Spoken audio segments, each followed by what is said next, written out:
On a busy Chicago street, a police officer stopped a black man in a luxury car, convinced he didn't belong. Humiliating accusations followed, while bystanders filmed, and the man stayed calm. Little did the officer know, he was humiliating his new boss, the department's incoming chief. What happened next will leave you speechless. In the heart of Chicago's bustling streets, Officer Dan Carter was patrolling, his eyes scanning for anything that could disrupt his tightly held view of order. A black luxury sedan caught his attention, its polished exterior gleaming under the city lights. Something about the car, and more specifically, its driver, set off alarms in Dan's mind. Behind the wheel was Brian Holmes, a 42-year-old African-American man, dressed impeccably in a tailored business suit. For Dan, the sight didn't add up. Probably a drug dealer, he thought with an edge of disdain, his biases sharpening his judgment like a blade. Dan's cruiser lights flashed as he signaled the car to pull over. Brian complied without hesitation, parking carefully on the curb. The moment Dan approached the window, the contrast between the two men became stark. Dan's posture was rigid, his tone laced with authority as he barked the order, "Step out of the car." Brian, composed but clearly annoyed, obeyed. His steady voice carried the weight of restraint as he asked, "Officer, is there a problem?" But Dan wasn't listening for answers. Instead, he launched into a barrage of questions, each one dripping with condescension. "Who gave you this car? Is it even yours?" His words weren't about law enforcement. They were accusations masked as questions, meant to remind Brian of his perceived place in the world. Around them, the city buzzed with its usual rhythm, but this scene began to draw attention. Passers-by slowed, some pulling out their phones to record as they picked up on the tension. Brian stood there, calm but visibly frustrated, his measured responses only fueling Dan's growing aggression. "You think a fancy suit makes you untouchable?" Dan sneered, his voice carrying just enough venom to make his intentions clear. The murmurs of disbelief in the crowd grew louder.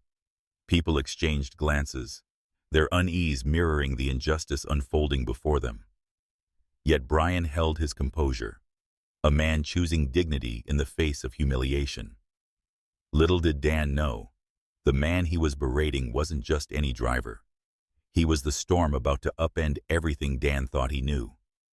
Brian stood tall, his hands steady at his sides, his voice unwavering as he said, "Officer, I assure you, I've done nothing wrong." The words were calm, but carried an edge, the kind that comes from a man used to walking a tightrope in situations like this.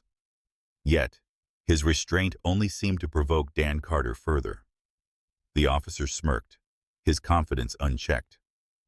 "You think that fancy suit makes you better than the law?" he sneered, his words laced with a mix of sarcasm and contempt. Brian's expression didn't waver, but inside, the sting of humiliation burned. He'd faced this kind of treatment before, and he knew it wasn't about the law. It was about the assumptions that came with the color of his skin and the car he drove. Around them, the crowd grew larger, whispers morphing into quiet outrage as onlookers recorded the exchange, sensing the injustice. Then, the low hum of another patrol car broke through the tension. Officer Kevin Alvarez stepped out, younger and noticeably more perceptive than his senior colleague. His casual stride toward the scene faltered when his eyes landed on Brian. Kevin's face paled, and for a moment, he looked like he'd seen a ghost. "Wait, is that Mr. Holmes?" he whispered, his voice barely audible but sharp enough to cut through Dan's bravado. Dan frowned, clearly annoyed. "Who?" he asked, irritation lacing his tone. Kevin leaned in closer, lowering his voice as if sharing a secret too dangerous to speak aloud.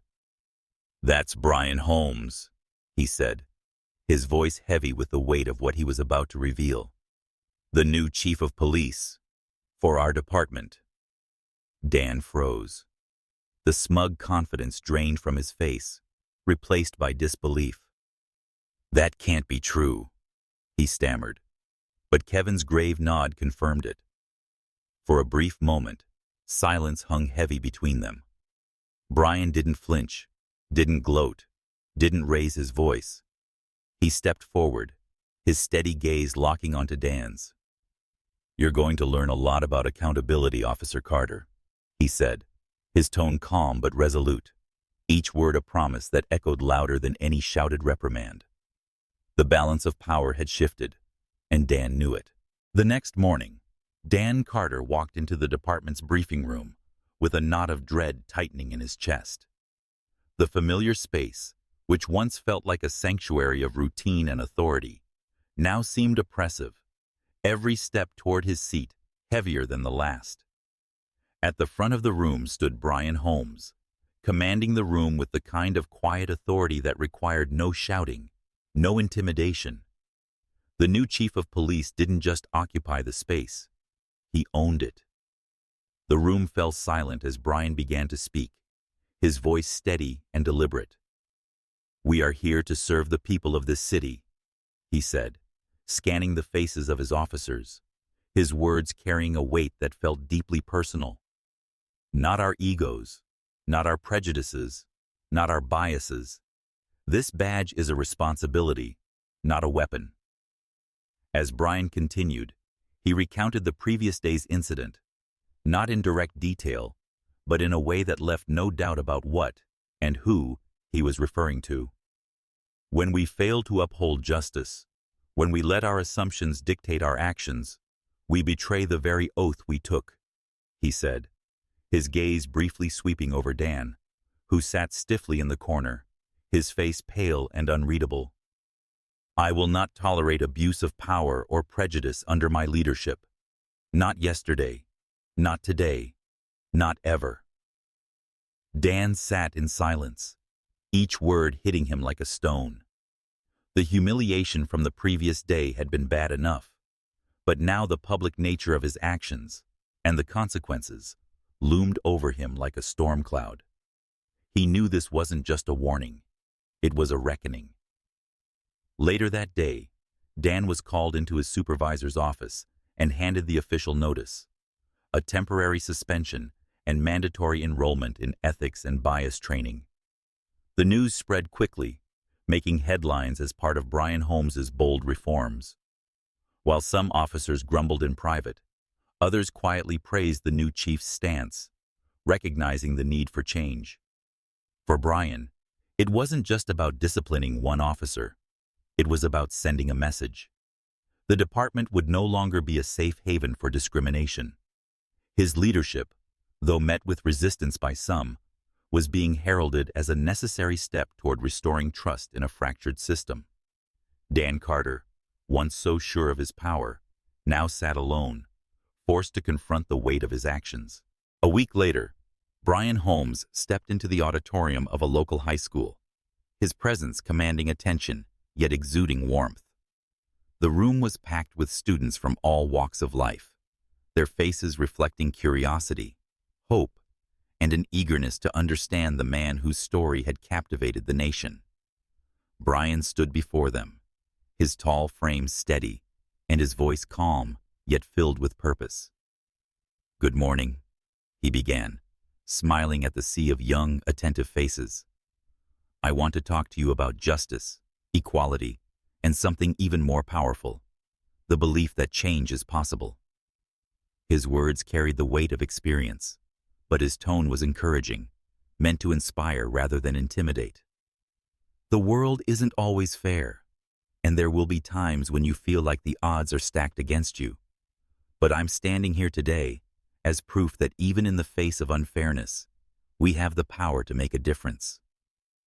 As Brian spoke, he recounted moments from his life, moments of perseverance, moments of humiliation, and, most importantly, moments of action. Though he didn't dwell on the recent incident with Officer Carter, he alluded to it as a turning point, a moment when standing firm in one's values could illuminate a path forward, not just for an individual, but for an entire system. The students listened intently, their eyes wide as they took in his message.